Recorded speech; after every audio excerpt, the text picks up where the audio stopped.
राधे राधे दोस्तों, कैसे हैं आप। आशा करती हूँ आप सब ठीक ही होंगे। अगर ठीक हैं तो कमेंट बॉक्स में राधे राधे लिख दीजिए जल्दी से। और आज मैं आपकी ज्योतिषाचार्य प्रतिमा स्वामी, मैं आपको श्रीमद् भागवत महात्म का सुख सागर का प्रथम अध्याय सुनाने जा रही हूँ। पहले जो मैंने सुनाए थे वे महात्म थे और आज ये जो मैं सुना रही हूँ ये स्कंद है। तो मैं आज आपको स्कंद सुनाऊंगी। महात्म मैंने आपको पूरे 6 अध्याय थे, मैंने 6 अध्याय पूरे कर दिए हैं। आज आप जो स्कंद है वो आरंभ हो रहा है, तो आज से मैं आपको स्कंद सुनाऊंगी। तो बोलिए विष्णु भगवान की जय। सच्चिदानंद रूपाय विश्वोत्पत्त्यादि हेतवे तापत्र विनाशाय श्री कृष्णाय वयं नमः। कस्तूरितिलकं ललाटपटले वक्षस्थले कौस्तुभं रसाग्रे वर्मौक्तिकं करतले वेणुकरे कन्नकं सर्वाङ्गे हरिचन्दनं सलोलितं कण्ठे च मुक्तावली गोपस्त्री परिवेष्टितो विजयते गोपालचूडामणि। बोलो विष्णु भगवान की जय। श्रीमन नारायण नारायण नारायण भजमन नारायण नारायण नारायण। श्रीमन नारायण नारायण नारायण।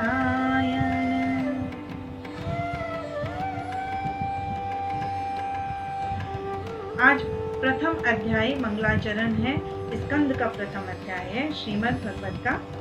जो भगवान इस संसार की उत्पत्ति, स्थिति और प्रलय करते हैं, जिनकी सत्ता से ही इस संसार की सत्ता है तथा इस संसार के नाश होने पर भी जिनका अस्तित्व सदा ही रहता है, जो सर्वज्ञ है, अति ज्ञानवान और प्रकृति से अलग रहते हैं, जो स्वयं प्रकाश है और जो भगवान सृष्टि के आरंभ में अपने संकल्प मात्र से ही ब्रह्मा की उत्पत्ति करके वेदों का ज्ञान प्रसारित करते हैं, जिनके विषय में बड़े बड़े तपस्वी ऋषि मुनि भली प्रकार नहीं जानते, जिनके सत्य रूप में यह सत्व रज तम तीनों सृष्टि सत्ता रूप और जो सत्यभाषी है किंतु भिन्न भिन्न नामों के रूपों से असत्य भी प्रतीत होती है। जिस प्रकार महान तेजस्वी सूर्य की किरणों से मृग तृष्णा तथा षष्ठ विकारों से जल में थल की और जल से जल की और भ्रांति होती है, जो भगवान अपने अमय ज्ञान के द्वारा सांसारिक माया कपट छल से दूर रहते हैं, उन सच्चिदानंद घन परमात्मा को नमस्कार करके उनका ध्यान करते हैं। ग्रंथ महिमा यह सुख सागर जो सुख का समुद्र है, महामुनि श्री कृष्ण देवपायन व्यास जी ने अपने अपूर्व ज्ञान से बनाया है। इस महाग्रंथ में वह उत्तम धर्म और अनन्य तथा विशुद्ध भगवान प्रेम का निरूपण किया गया है, जिसकी प्राप्ति होने पर सहज ही में मोक्ष मिल जाता है। यह उत्तम महापुराण आध्यात्मिक, अधिदैविक और आदि भौतिक तीनों प्रकार के तापों के समूल को नष्ट कर पर ब्रह्म भगवान श्री कृष्ण चंद्र की प्राप्ति कराता है। इस शास्त्र के अध्ययन एवं साधन आश्रय लेने के पश्चात फिर किसी शास्त्र के अध्ययन की आवश्यकता नहीं रहती है। इस उत्तम ग्रंथ के श्रवण करने से भगवान श्री कृष्ण स्वयं उनके हृदय में आ विराजते हैं। यह सुख सागर ग्रंथ श्रीमद् भागवत वेदों का पका हुआ फल है। जो मैं ये सुख सागर का स्कंद आपको सुना रही हूँ उसके बारे में ही ये दिया गया है। इसके जो प्रथम अध्याय में है कि ये सुख सागर श्रीमद् भागवत वेदों का पका हुआ फल है। श्री सुखदेव जी रूपी तोते के मुख से, सुखदेव जी जब तोते के रूप में आए थे, बन गए थे, उन्हें अवतार लिया था, तो सुखदेव जी रूपी तोते के मुख से चख लेने के कारण यह अति आनंद देने वाला अमृत रूपी हो गया। यह ऐसा फल है जिसमें सराहनीय छिलका, गुठली आदि कुछ भी नहीं है।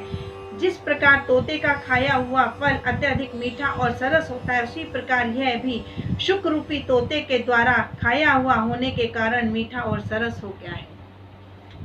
कथा का प्रारंभ कर रहे हैं। अब यहाँ से कथा प्रारंभ होती है। अभी इससे पहले मैंने आपको सुख सागर का पूरा वृतांत बताया है। नैमिषारण्य के क्षेत्र में भयो संतन को सत्र 88 श्रीगण भये तहाँ एकत्र। कथा भागवत की कही उग्र शवा हर्षाए, मायावी भाषा करी श्री कृष्ण श्री शीरनाए।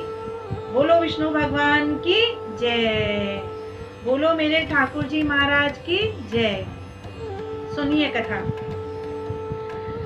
एक समय नैमिषारण्य पवित्र क्षेत्र में शौनक आदि ऋषियों ने भगवान की प्राप्ति हेतु सहस्र वर्ष में पूर्ण होने वाला एक महायज्ञ की दीक्षा ली। उसी बीच में एक दिन वहां पर सूर्य जी पधारे। जब सब ऋषि मुनि अपने नित्य कर्मों से निवृत्त हो गए, तब शौनक जी ने बड़े आदर के साथ श्री सूर्य जी से प्रार्थना की कि हे सूर्य जी, आप अनेकों इतिहास, पुराण तथा धर्म शास्त्रों के ज्ञाता हैं और भगवान वेद व्यास जी के प्रिय शिष्य हैं। गुरु अपने प्रिय शिष्य को घोत्तम से घोत्तम भेद भी बता देते हैं, अतः आप भी वेद व्यास जी के बताए हुए किसी ऐसे उपदेश का वर्णन कीजिए जिससे कली काल के जीवों का कल्याण होए और इन मंद बुद्धि और अल्प आयु प्राणियों का उद्धार भी हो सके। अनेकों शास्त्र हैं, पुराण हैं, किंतु समय थोड़ा होने के कारण सब ग्रंथों का अध्ययन नहीं किया जा सकता। वे इतने बृहद हैं कि इस छोटी सी आयु में सुने भी नहीं जा सकते। इसीलिए आप परोपकार हेतु अपनी बुद्धि से उन संपूर्ण शास्त्रों का सार निकालकर सूक्ष्म रूप में हमको कल्याणकारी कथा सुनाए। हमें यह कथा सुनने की अति लालसा है, जिसमें देवानंद भगवान वसुदेव के जो पुत्र हैं उनके लिए बोला है। वसुदेव नंदन भगवान श्री कृष्ण का कथा अमृत है, जिसके पान करने से संसार के सभी प्राणियों का कल्याण होगा। सूर्य जी बोले, हे शौनक जी, आपने अति मंगलमयी बात कही है। मैं आपको वह कथा सुनाऊंगा जिसमें भगवान श्री कृष्ण की मंगलमयी लीलाओं का वर्णन है।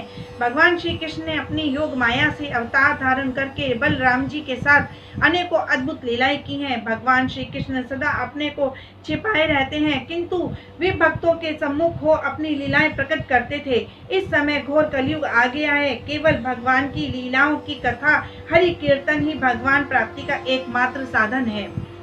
श्री शौनक जी बोले, हे सूर्य जी, योग योगेश्वर देवकी नंदन भगवान श्री कृष्ण जब अपनी लीला समाप्त करके अपने गोलोक धाम को चले गए हैं, तब से यह घोर कलयुग भक्तों को अति पीड़ा देने वाला है। इसीलिए आप हमें वही कथा सुनाएंगे जिसके श्रवण से यह कलयुग वैष्णव भक्तों को कष्ट न दे सके। प्रथम अध्याय समाप्त। बोलो भज मन नारायण नारायण नारायण, श्रीमन नारायण नारायण नारायण, अच्युतं केशवं राम नारायणं, कृष्णदामोदरं वसुदेवहरिं, श्रीधरं मधवं गोपिकावल्लभं, जानकी नायकं रामचंद्रं भजे। बोलो ठाकुर जी महाराज की जय। बोलो भगवान विष्णु की जय। भागवत पुराण की जय। राधे राधे। कल मैं आपको दूसरा अध्याय सुनाऊंगी। राधे।